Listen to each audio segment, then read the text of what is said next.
Welcome to Samba Samba. Enjoy the video. You're starting immediately. Update Discord, then confirm microphone and text-to-voice toggles are enabled in settings. Once done, join a voice channel where you have speak permission.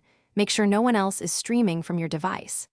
Next, open the Type-to-Voice panel, often an icon near the message box or a keyboard shortcut, and pick a server channel target. Do this now so the app can initialize voices and grant permission prompts while you continue. Now refine how your messages sound. Choose a voice and language, then tweak volume and speaking rate to match the room. Make sure punctuation and emoji handling settings suit your style. They affect pauses and intonation.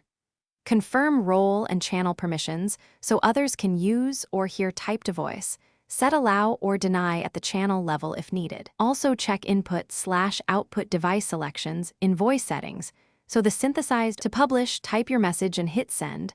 Discord converts text-to-speech and broadcasts it in the voice channel. If you need to stop playback, press the stop control or end your session to prevent overlap. Finally, if you don't hear sound, try one key fix.